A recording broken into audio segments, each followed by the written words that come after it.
Good Erev Shabbos. Listen, do you want to know a secret? Do you promise not to tell? Whoa, whoa. If you remember that old song from the Beatles' first album, that means you're at least as old as I am. The idea of a secret is something that's not known to everyone, but only to a select few. Our Parsha this week, the last Parsha of the year 5780, talks about secrets, and within the secrets, there are also secrets. Let's take a little look. At the end of the first aliyah of this week's double Parsha, the verse reads, Hanistaros laHashem Elokeinu, v'haniglos lanu ulevanenu ad olam. Hidden things, secrets, belong to God, but revealed matters apply to us and to our children forever. That's why we have to keep la'asos es kol divrei haTorah hazois, all the words of this Torah. Now, what exactly is hidden and what is revealed? First, let's appreciate what's happening here. The Torah is introducing us to the concept of arvus, as in kol Yisrael arevin zeh bazeh, that we're all responsible for one another. We're all guarantors for one another. Now, the attorneys among us might protest, wait one second, how is that fair? How can we be responsible for transgressions that other people commit that we didn't even know about? The verse intends to straighten that out. The secrets, the hidden things that are done out of the public eye, those belong to God. It's only the revealed things, those things that are of a public nature, that are public knowledge, that we're all responsible for. The Gemara in Sota explains that this passage is talking particularly about sins, which makes certain sense based on context.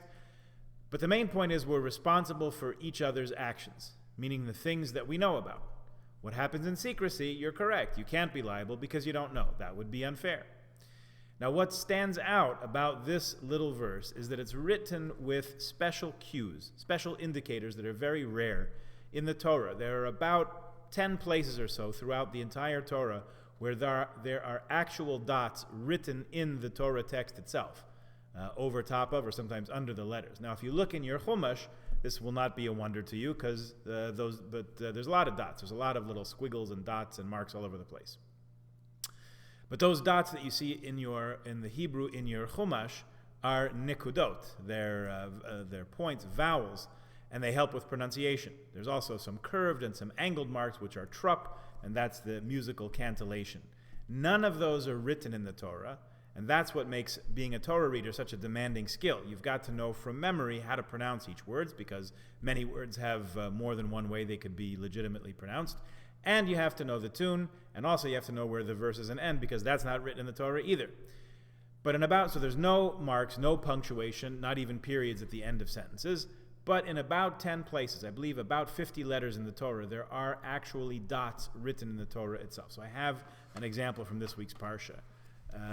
Here's an example from the end of the first aliyah, where it is of our Parsha, the words, Lanu ulevanenu. I'll find it for you right here. So here's how they look. Let me see if I can get a little close-up here so you can see a little bit better. So on this side, you have the words with a lot of dots, with a lot of marks, all kinds of things going on over there. But in this one particular verse, you see, this is actually a tikkun. This is the book that the Torah reader uses to practice. So he looks at the vowels over here, and then sort of tests himself with over here. You see, this is exactly how it appears in the Torah, with no vowels, no punctuation, no trup, anything like that. However, lanu ulevanenu, right here, this word, you see that there are dots, in fact, written over it, which is not the case with any other letters on this page that we're looking at here. So when you have those dots, they are not vowels. The academics call them puncta extraordinaria. I just learned that.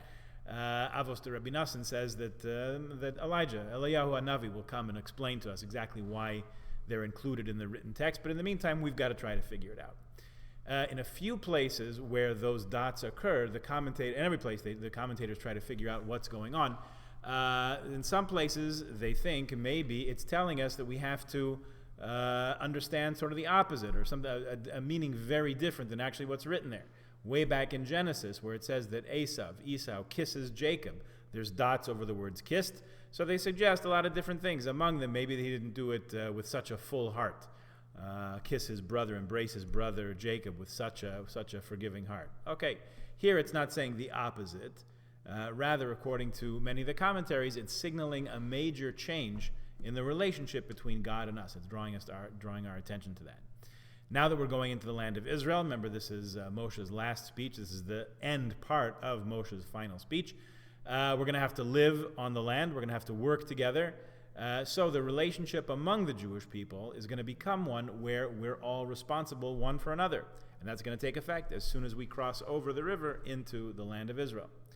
Me'am Lois, one of the great Sephardic commentators from Constantinople, explains that the hidden things in this verse, remember it says, talking about the hidden things that belong to God, he says that those are the rationale for the mitzvahs. In other words, how God looks at our loyalty to the mitzvahs and the notion of reward and so on. And revealed, the part that we know about, refers to things that are easily understood, readily graspable.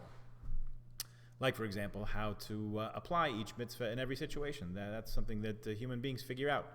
By the way, that answers the question of what to do with the mitzvot that don't seem to be relevant to our lives on first blush. Like, for example, the particular mitzvahs that the Kohen Gadol, the high priest, has to do on Yom Kippur. Well, I'll never be a high priest, so what's all that got to do with me? But when the Kohen Gadol carries out his job, this very special service, particularly on Yom Kippur, I enjoy the special benefit. Similarly, it works the other way too. There are some mitzvahs that only a Yisrael can do. Only somebody who's not a Kohen or Levi, but the Kohanim and Leviim benefit from that. As they say nowadays, we're all in this together, right? And the Rambam adds that from this very verse, we learn that the words of Torah are eternal and apply in all ages. Our task remains to figure out exactly how to do that. In the commentary to her book titled Secrets on the Ethics of Concealment and Revelation, a scholar named Sissela Bach writes, and I'm quoting, "Any inquiry into the ethics of secrecy must consider the conflicts we all experience in making such choices, between keeping secrets and revealing them, between wanting to penetrate the secrets of others and leave them undisturbed, between responding to what they reveal to us and ignoring or even denying it. These conflicts are rooted in the most basic experience of what it means to lie as one human being among others. To live as one human being among others, needing both to hide and to share, both to seek out and to beware of the unknowns." End of the quote. She also says in a different place in the book, secrecy both protects and thwarts moral perception, reasoning, and choice. Secret practices protect the liberty of some while impairing that of others. They guard intimacy and creativity, yet they tend to spread and to invite abuse. Secrecy can enhance a sense of brotherhood, loyalty, and equality among insiders while kindling discrimination against outsiders. And in situations of moral conflict, secrecy often collides with a crucial requirement for justifying a choice, that the moral principles supporting it be capable of open statement and defense. End of all of her quotes. In other words, what she's saying is secrecy and its related notion of privacy are really double-edged swords. They enhance human dignity and build value and worth in individuals and relationships, and at the same time, they are subject to abuse and even misuse. So she spoke about this book and the ideas in it recently, and also the book that preceded it, which was called Lying, Moral Choice in Public and Private Life. And Professor Bach pointed out a paradox of our times, namely that in the age of WikiLeaks and Facebook and so many other digital avenues to making every detail of people's private lives known to the public, there's not only a greater temptation to keep secrets as well as to tell lies, there's also a greater ease and ability to hide and to conceal things in plain sight, simply in that vast sea of information that confronts us.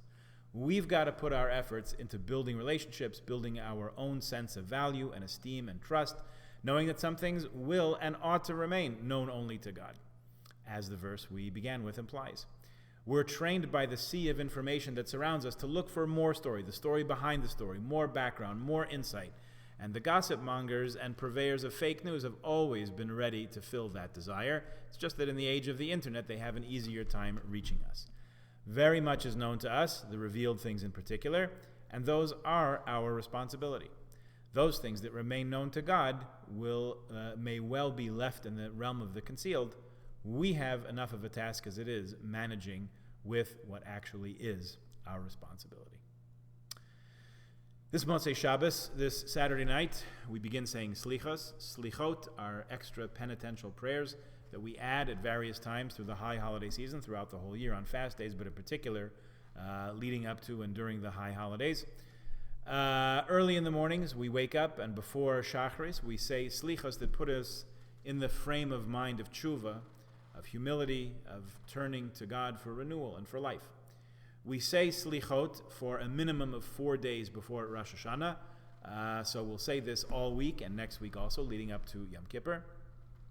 The first get-together for Slichot is usually held in the middle of the night after Shabbat, with the thought that more people will take part that way.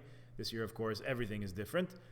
So we are organizing Slichos both in person here in the shul at midnight, and we will also plan to stream it on Zoom. So if you'd like to hear the Slichos from shul on Zoom, you'll be able to do that.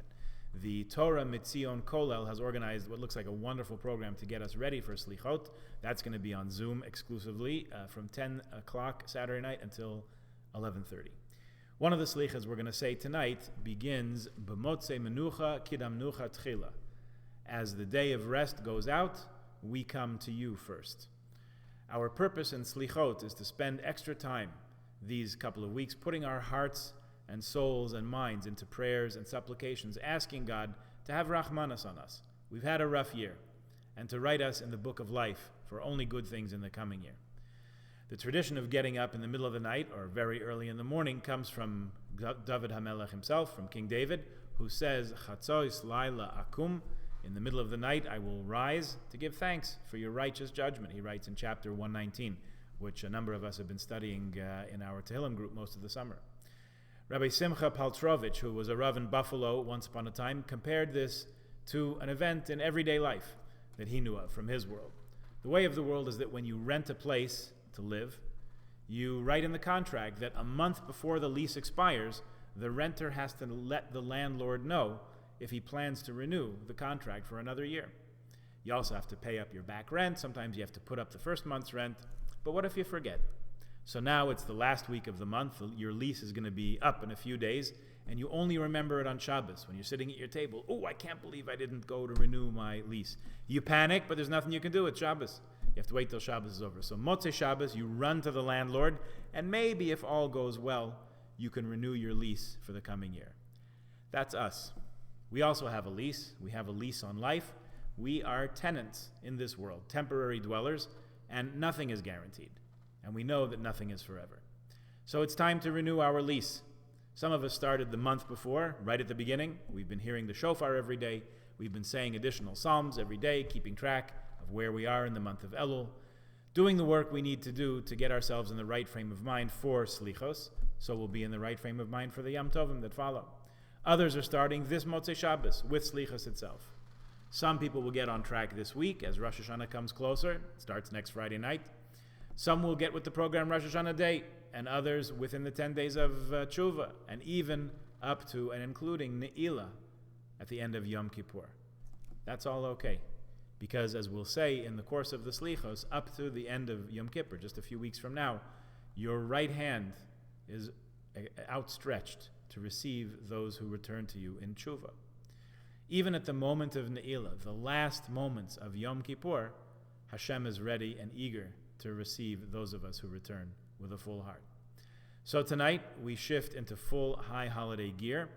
This week, we have a lot to work on. Ourselves, our community, our relationships, our friendships. Slichos are part of it. Psalms are part of it.